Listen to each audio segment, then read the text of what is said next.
ایک کونے میں، حرم شریف کے کونے میں بیٹھ کے رسول پاک رو رہے ہیں۔ جناب صدیق اکبر نے کہا حضور کیا ہوا؟ فرمایا ابو بکر سوچ رہا ہوں خدا اگر مجھے پیسے دے تو میں بلال کو خرید لوں، اگر رب پیسے دے تو خرید لوں، سوچ رہا ہوں۔ جناب ابو بکر صدیق گھر گئے، گھر جا کے حضرت عباس کو بھیجا، کہا امیہ میرا مخالف ہے، مجھ سے وہ بات نہیں کرے گا، آپ جائیے، آپ جا کے کہیے بلال کو بیچ ڈالے۔ حضرت عباس نے جا کے کہا بلال کو بیچ دو۔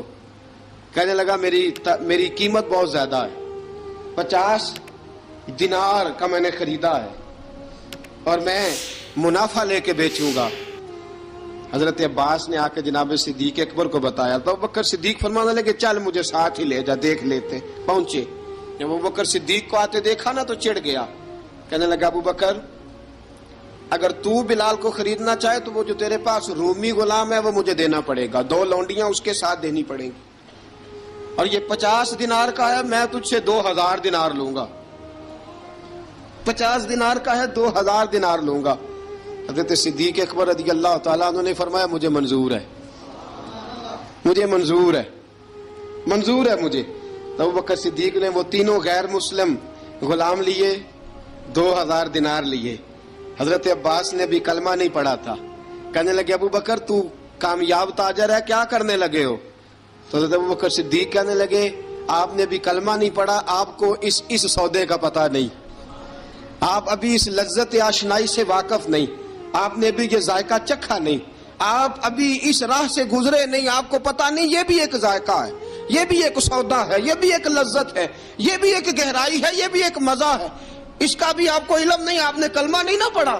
محبت کو سمجھنا ہے تو نہ سے خود محبت کر، کنارے سے کبھی اندازہ طوفان نہیں ہوتا۔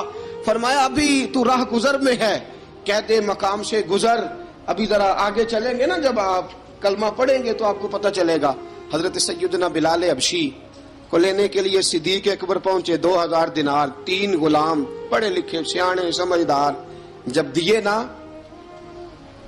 تو امیہ کھل کھلا کے ہنسا، کہنے لگا ابو بکر بڑے گھاٹے کا سودا کیا تو نے، ابو بکر تو نے بڑے گھاٹے کا سودا کیا ہے، یہ پڑھا لکھا مجھے دے کے جا رہا ہے اور یہ ان پڑھ تو لے کے جا رہا ہے، یہ خوبصورت رومی غلام دے کے جا رہا ہے اور یہ حبشی کالے رنگ کا تو لے کے جا رہا ہے، اور 50 دینار کا غلام 2000 دینار میں تو لے کے جا رہا ہے، اتنے گھاٹے کا سودا، اتنی بڑی نادانی۔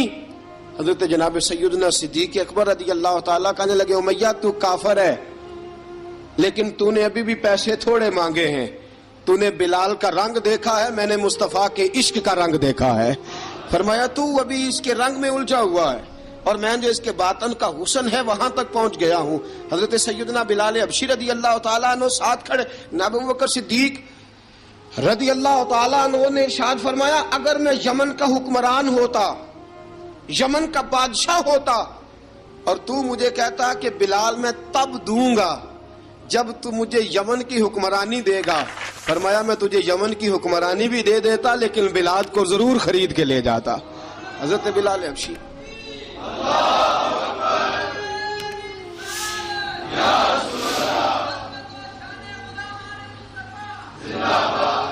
جناب سیدنا بلال حبشی، حضرت سیدنا ابو بکر صدیق فرماتے ہیں جب میں بلال کو لینے گیا تو حال پتہ کیا تھا؟ ادھر دیکھیے گا، فرماتے ہیں کہ ٹانگیں اوپر کر کے نا، جس طرح آدمی رکوع میں بیٹھتا ہے اس طرح کر کے نا ٹانگیں، اور سر پھر زمین کو لگا کے اس طرح سجدے میں آپ جاتے ہیں، لیکن بالکل ٹانگوں کے ساتھ سر رکھ کے۔ فرماتے ہیں 4 بھاری چکیاں ریت پہ حضرت بلال تھے، ان کے اوپر چکیاں رکھی ہوئی تھی، اور فرماتے ہیں حضرت بلال تھوڑی تھوڑی حرکت کرتے تھے تو وہ چکیاں جسم کے ساتھ لگتی تھی نا، پارٹ ان کے، فرماتے ہیں زخم بن گئے تھے، خون نکلتا تھا۔ فرماتے ہیں میں نے وہاں سے جا کے حضرت بلال کو نکالا، پیسے دیے، لے کے آیا تو جناب بلال کہنے لگے جلدی جلدی چلو حضور کے پاس، ذرا جلدی جلدی چلو، در مصطفیٰ پہ جلدی کرو۔ تو جناب سیدنا بلال حبشی رضی اللہ تعالیٰ عنہ کے جواب میں حضرت ابوبکر صدیق کہنے لگے بلال جلدی نہ کر، جب میں آیا تھا تو حضور تیرے لیے آنسو بہا رہے تھے، اگر تجھے اس حالت میں زخمی دیکھیں گے تو میرے مصطفیٰ کو اور زیادہ رونا پڑے گا، تو میرے ساتھ گھر چل، میں تجھے کپڑے پہناتا ہوں۔ میں تیرے زخموں پہ پٹی کرتا ہوں. حضرت ابوبکر صدیق مزاج شناسائے نبوت تھے نا, فرمایا چل میرے ساتھ, میں ذرا تیری مرم پٹی کر لوں, میں ذرا تیرا منہ دھو ڈال لوں, میں ذرا تجھے کنگھی کر لوں, تو میرے ساتھ چل. جناب بلال فرماتے ہیں جب سے پیدا ہوا تب سے غلام تھا, کبھی کسی نے میرے کپڑوں کی فکر نہیں کی تھی, مجھے تو امیہ 4 دن روٹی نہیں دیتا تھا. فرماتے ہیں جب میں گیا ابوبکر کے ساتھ, ابوبکر صدیق نے ایک چٹائی بچھائی, صدیق اکبر چٹائی کے اوپر میرے ساتھ بیٹھ گئے. فرماتے ہیں ابوبکر نے تیل منگایا, وہ تیل میرے زخموں پہ, ابوبکر صدیق نے وہ تیل میرے سر پہ, میری داڑھی پہ, فرماتے ہیں پھر کنگھا کیا. پھر ابوبکر صدیق نے ایک جوڑا منگایا, وہ کپڑے مجھے پہنائے. ابوبکر صدیق نے پگڑی منگوائی, وہ پگڑی کھول کے میرے سر پہ بندھوائی. فرماتے ہیں ابوبکر نے مجھے تیار کیا, فرمایا تو آج جا رہا ہے در رسالت مآب پہ, در رسالت مآب پہ, آج تو پہنچ رہا ہے حضور کے دروازے پہ. بن کے جوگن مدینے نو جاواں گی میں, جو بیتی نبی نو سناواں گی میں. حضرت جناب سیدنا, اور وہ کسی شاعر نے تو بڑی شاندار بات کی, اس نے کہا بڑی امید ہے سرکار قدموں میں بلائیں گے, کرم کی جب نظر ہوگی مدینے ہم بھی جائیں گے. اگر جانا مدینے میں ہوا ہم غم کے ماروں کا, مکینے گنبد خضرا کو حال دل سنائیں گے. حضرت بلال حبشی رضی, ان کے دل میں بڑی امنگ تھی آج جاؤں گا در رسالت مآب پہ. ملا رومی لکھتے ہیں کہ جناب سیدنا صدیق اکبر نے سجایا سوارا, جناب بلال کے آنسو رکتے ہی نہیں. کہا باپ ہوتا ہے جو خدمتیں کرتا ہے, میں نے آنکھ کھولی تو باپ کا سایہ تو میں نے دیکھا ہی نہیں. اور فرمایا ماں تھی تو ماں جب بھی میں کام کر کے آتا تھا تو مجھے دیکھ کے میری اماں بس رو دیا کرتی تھی. 2-3 بہنیں تھیں, اور حضرت بلال فرمانے لگے ان بہنوں کو میں دیکھتا تھا تو وہ میرا حال دیکھ کے روتی تھی, اور جب وہ مجھے دیکھتی تھی تو میں رو دیا کرتا تھا. فرمایا ابوبکر میں نے تو یہ رنگ ڈھنگ دیکھے نہیں جو آج تو مجھے دکھا رہا ہے. جناب سیدنا صدیق اکبر رضی اللہ تعالیٰ عنہ بنا سوار کے نا حضرت بلال کا ہاتھ پکڑ کے سینے پہ رکھا. جناب بلال ہجکی لے کے روئے. حضرت ابوبکر صدیق نے فرمایا جتنا رونا یہاں رو لے, میں کائنات کے آنسو دیکھتا ہوں لیکن جب نبی کی آنکھوں میں آنسو دیکھتا ہوں تو دیکھے نہیں جاتے. فرمایا یہاں رو لے, حضور کے دروازے پہ جا کے تیری آنکھ میں آنسو نہیں آنا چاہیے, بہا جتنے آنسو بہا سکتا ہے. حضرت بلال حبشی بھی روئے, جناب صدیق اکبر بھی روئے. جب پہنچے نا دروازہ رسول پہ, حضرت سیدنا ابوبکر صدیق لے کے پہنچے تو بند کر دیا تھا نا حضرت بلال کو, بلال تو نے رونا نہیں, عشق ہوئے تے درد ہوئے تے ہائے نکلے, پھر کوئی نہیں رہندا جر کے. حضرت سیدنا بلال حبشی کو لے کے پہنچے در مصطفیٰ پہ. رسول اکرم صلی اللہ تعالی علیہ وسلم نے ایک نظر حضرت بلال پہ ڈالی. جناب بلال نے یوں آنکھ میں لائی تو سر جھکا لیا, وعدہ کیا تھا نا رونا نہیں, سر جھکا لیا. اب دوسری نظر نبی کریم صلی اللہ تعالی علیہ وسلم نے جب اٹھائی نا حضرت ابوبکر صدیق کی طرف تو حضور نے فرمایا صدیق تیرا شکریہ, ابوبکر اللہ تجھے جزا دے.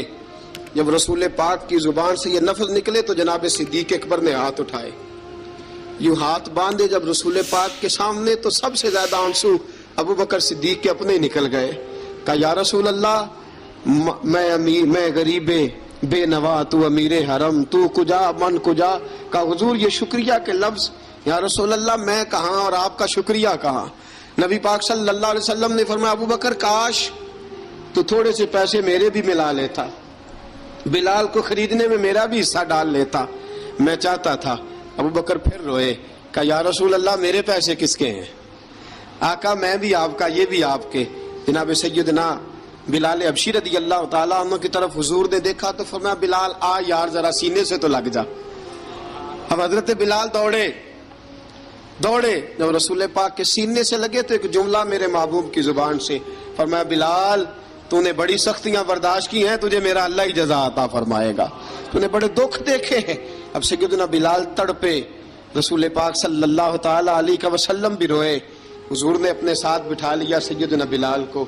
حضور نے گھر پیغام بھیجا, فرمایا ختیجہ گھر میں کچھ ہے تو بھیجو, بلال آیا ہے. اب حضرت خدیجہ الکبریٰ اندر سے کیا آواز دیتی ہیں, کہتے ہیں حضور مبارک ہو, اللہ نے بلال کو آزادی عطا فرما دی. وفاشار بیوی اندر سے.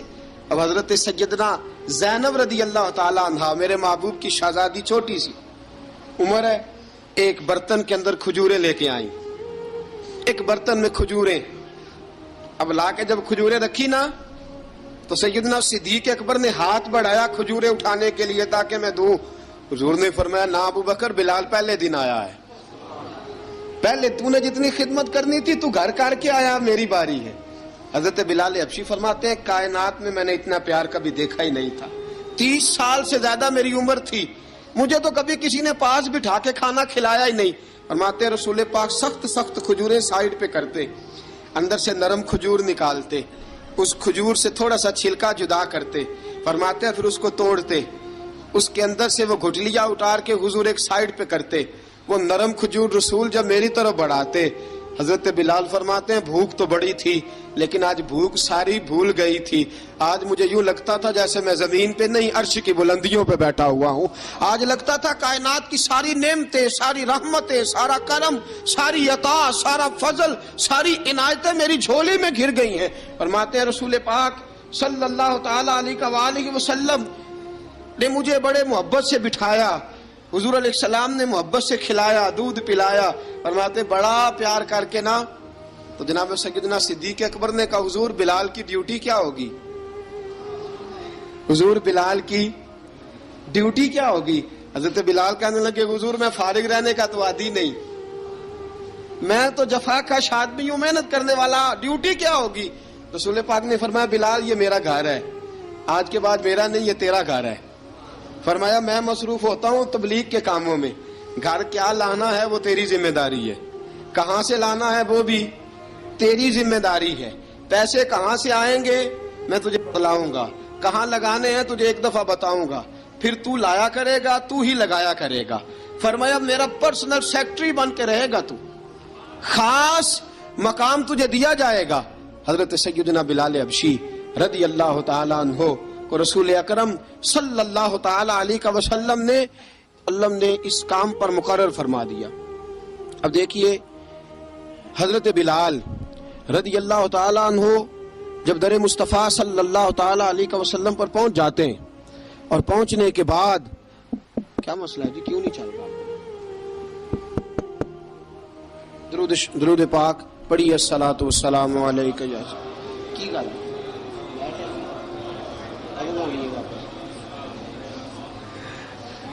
میں یہ گزارش کر رہا تھا کہ حضرت بلال حبشی رضی اللہ تعالیٰ عنہ کو رسول پاک نے یہ ڈیوٹی عطا فرما دی۔ اب پتہ کیا ہوتا، حضرت پردے کی آیتیں تو ابھی آئے نہیں تھی، حضرت بلال رضی اللہ تعالیٰ عنہ رسول پاک کے ساتھ نکلتے تبلیغ کے لیے، کسی کام کے لیے، سودا سلف لاتے بازار سے، یہ مکے کے دنوں کی بات ہے، مکے کے دنوں کی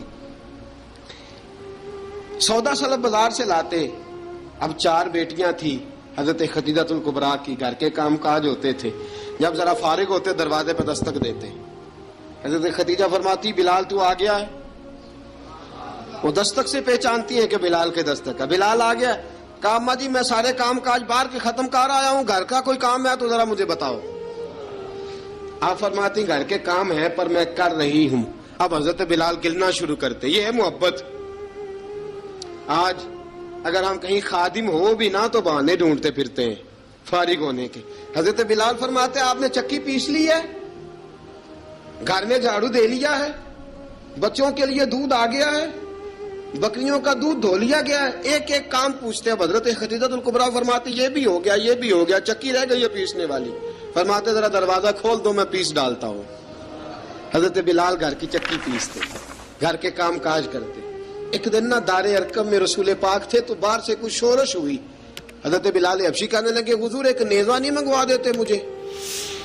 ایک نیزہ۔ ساری دنیا حضرت بلال کو مؤذن رسول سمجھتی ہے اور ہیں بھی، لیکن حضرت بلال سب سے پہلے نیزہ بردار بھی ہیں۔